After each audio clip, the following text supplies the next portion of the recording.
అనంత భక్తి సనాతన ధర్మ ఛానల్కి స్వాగతం.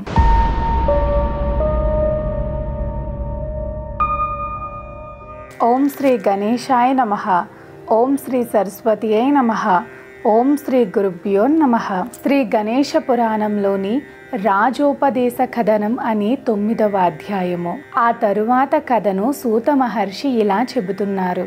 ఓ ఋషివర్యులారా, అప్పుడు భృగు మహర్షి క్షణకాలం ధ్యానస్థితుడై ఆ సోమకాంత మహారాజు యొక్క పూర్వజన్మ కర్మ యొక్క తీవ్రతను గ్రహించి విహ్వలుడై ఆ రాజుతో ఇలా అన్నాడు. ఓ రాజా, నీ పాపం యొక్క బరువు ఎంతటిదంటే అది నేనే పరిహారోపాయం చెప్పబోనినా దాన్ని మించిపోయేలా ఉంది. అయినా అనుగ్రహం వల్ల నీ యొక్క సమస్త పాపములను నశింపచేయుటువంటి ఒక ఉపాయం చెబుతాను.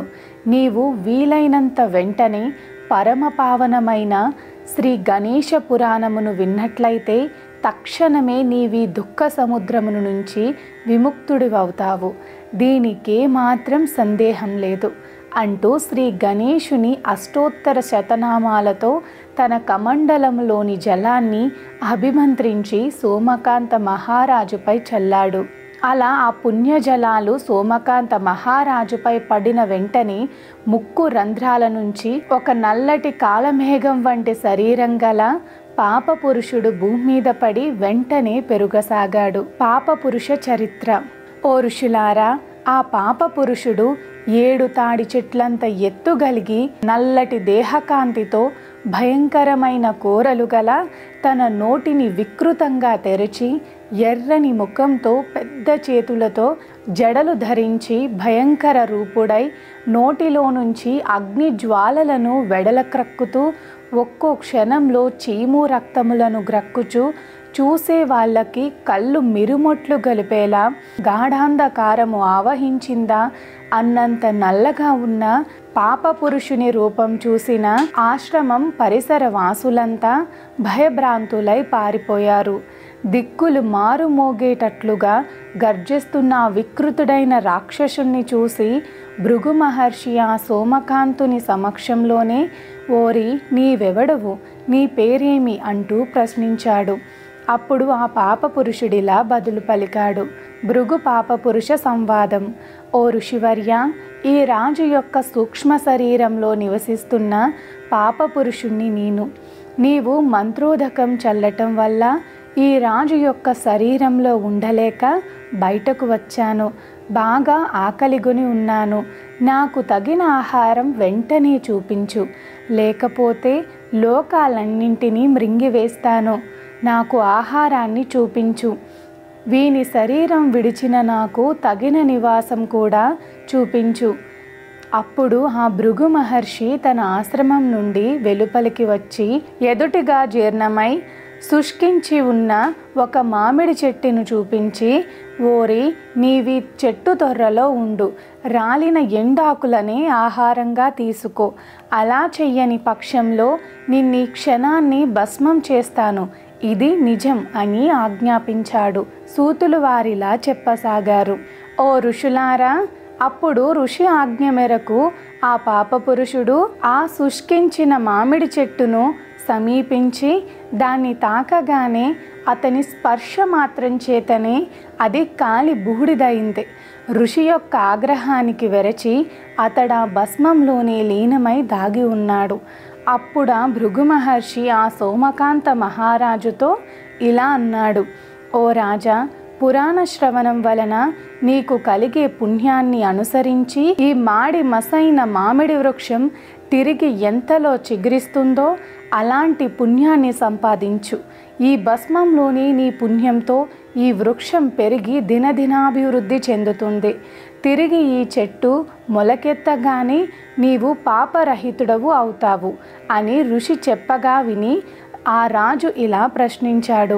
ఓ మహాత్మా, ఈ గణేశ పురాణం అనే గ్రంథాన్ని గురించి ఎన్నడూ కనీ విని కూడా ఉండలేదు. అటువంటి మహామహిమోపేతమైన ఈ పురాణం నాకెక్కడ లభిస్తుంది? దాన్ని నాకెవరు వ్యాఖ్యానించి చెబుతారు? దయతో సెలవివ్వండి అంటూ శ్రద్ధాలువై ప్రార్థించాడు. అప్పుడు ఆ భృగు మహర్షి ఇలా బదులిచ్చాడు: ఓ రాజా, ఈ పరమ పవిత్రమైన పురాణాన్ని పూర్వం చతురాననుడైన బ్రహ్మ వ్యాస మునీంద్రునికి చెప్పాడు. వ్యాసుల వారు నాకు చెప్పారు. దాన్ని నేను నీకు చెబుతాను గనుక నీవి పుణ్యతీర్థములో స్నానం చేసి ఈ రోజు నుంచి పరిసమాప్తి వరకు ఆ గణేశ పురాణాన్ని శ్రద్ధగా వింటానని సంకల్పం చేసుకో అని నియమించాడు. అప్పుడు తరువాతి కథని సూతులు వారిలా చెప్పసాగారు: ఓ మహర్షులారా, అలా భృగు మహర్షి చేత ప్రేరేపింపబడిన సోమకాంత మహారాజు పరమ పవిత్రమైన ఆ భృగు తీర్థంలో స్నానం చేసి పరిపూర్ణ శ్రద్ధాభక్తులతో గణేశ పురాణం శ్రేష్య, ఈ రోజు మొదలు గణేశ పురాణమును వినగలను అంటూ సంకల్పమాచరించాడు. అలా సంకల్పం చేసి చెయ్యగానే రాజు రోగరహితుడై తన పూర్వపు దివ్యమైన శరీర కాంతితో ప్రకాశించాడు. అలా భృగు మహర్షి యొక్క అనుగ్రహ విశేషం చేత రోగభూయిష్టమైన తన శరీరం నుండి రక్తస్రావము, క్రిములతో కూడిన గాయాలు, పుండ్లు అన్నీ పోయి దివ్యదేహం గలవాడయ్యాడు. అప్పుడు ఆ మహర్షి సంతోషంతో మందహాసం చేస్తున్న సోమకాంతుణ్ణి తన చెంతని ఒక ఆసనంపై కూర్చుండబెట్టుకున్నాడు. అప్పుడు ఆ రాజు స్వస్థచిత్తుడై ఇలా అన్నాడు: ఓ ఋషి సత్తమా, తమ యొక్క దివ్యమైన అనుగ్రహ ప్రభావం చేత నా శరీరంలోని బాధలన్నీ కూడా క్రోష్యే అని సంకల్పం చేసిన వెంటనే నశించినాయి. కనుక తాము దయతో ఇక ఆ గణేశ పురాణమును నాకు వినిపించి ధన్యుణ్ణి చెయ్యండి. ఆ మాటలకు భృగు మహర్షి ఇలా బదులు చెప్పాడు: ఓ రాజా, అత్యంత పావనమైన పవిత్రమైన అట్టి గణేశ పురాణమును నీకు వినిపిస్తాను.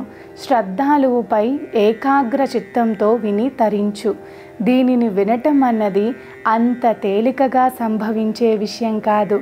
అనేక జన్మలలో సముపార్జించుకున్న పుణ్యరాశి వల్లనే జరుగుతుంది. ఈ మహత్తరమైన పురాణాన్ని వినటం చేత మానవుడికి తాను గత 7 జన్మలుగా ఆర్జించుకున్న మహాపాపములన్నీ కూడా ఆ గజాననుని అనుగ్రహం విశేషం చేత సమూలంగా నశిస్తాయి. సూర్యోదయం అవగానే రాత్రి తాలూకు చీకటి తెరలు తొలగిపోయినట్లుగా ఆ గజాననుని అనుగ్రహ కిరణాలు ప్రసరించగానే జీవుల పాపాల చీకట్లు ఇట్టే తొలగిపోతాయి. ఇక ఈ గజాననుడెట్టివాడంటే నాశనం లేనటువంటి వాడు, విభజించబడనటువంటి వాడు, గుణములకు అతీతుడు, నిరాకారుడు, వాక్కుల చేత మనస్సు చేత అందుకోలేనటువంటి వాడు. ఇటువంటి వాడని నిర్దేశించడానికి సఖ్యం కానివాడు, ఆనందమే స్వరూపమైనటువంటి వాడు. ఇతని స్వరూపాన్ని బ్రహ్మ, ఈశ్వరుడు మొదలైన దేవతలు సైతం తెలుసుకొనలేరు. అంతెందుకు 1000 నాలుగు గల ఆదిశేషునికే ఈ మహామహిమోపేతుని మహిమలు వర్ణించటం అసాధ్యమంటే ఇక మామూలు వారి సంగతి వేరే చెప్పేదేముంది? అటువంటి ఈ గణేశుని పుణ్యచరిత్రను పూర్వం వ్యాస భగవానుని ముఖ కమలం నుంచి మధువుగా నేను గ్రోలాను. తన యజ్ఞం రుద్రుని అనుచరుడైన వీరభద్రుని చేత విధ్వంసమైనప్పుడు వికల మనస్కుడైన దక్ష ప్రజాపతి ముద్గల మహర్షి వద్ద విన్నాడు. అటువంటి మహామహిమాన్వితమైన గణేశ పురాణాన్నంతటినీ నీకు వినిపిస్తాను. అయితే ఇది వినటానికి శ్రోతలకు ఒక అర్హత ఉండాలి. అదేమిటంటే సర్వ సిద్ధులను ప్రసాదించి విఘ్నాంధకారాన్ని పారద్రోలే ఆ గజాననుడి యందు దృఢమైన భక్తిభావం ఉండాలి. ఈ పురాణాన్ని తన అష్టాదశ ఉపపురాణాలలో ప్రధానమైనదిగా చెప్పవచ్చు. కలియుగంలోని ఆచారరహితులు, అధ్యయన శూన్యులు అయిన వర్ణాశ్రమ ధర్మాలను సరిగ్గా అనుష్ఠించని వారికై రక్షణకై అష్టాదశ పురాణాలు, 18 ఉపపురాణాలను కృష్ణద్వైపాయనుడైన వ్యాస మహర్షి విరచించారు. ఈ ఉపపురాణము గణేశుని యొక్క స్వరూపాన్ని, ఆయన అనుగ్రహ విశేషాన్ని, లీలలను తెలిపేది. కనుక నీవు దీన్ని అచంచలమైన మనస్సుతో విని నీ మనోభీష్టాన్ని, ఆయురారోగ్యాలను ఆ గజానని కరుణావేశంతో పొందు అన్నాడు భృగు మహర్షి. ఇది శ్రీ గణేశ పురాణం ఉపాసనా ఖండంలోని రాజోపదేశ కథనం అనే 9వ అధ్యాయం. సర్వే జనా సుఖినో భవంతు, లోకా సమస్తా సుఖినో భవంతు. గోవులను సేవించండి, గోవులను రక్షించండి.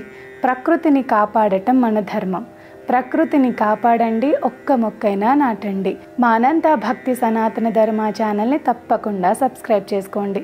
మీ ఫ్రెండ్స్ అండ్ ఫ్యామిలీ మెంబర్స్కి వీడియోని తప్పకుండా షేర్ చేయండి. నమస్కారం.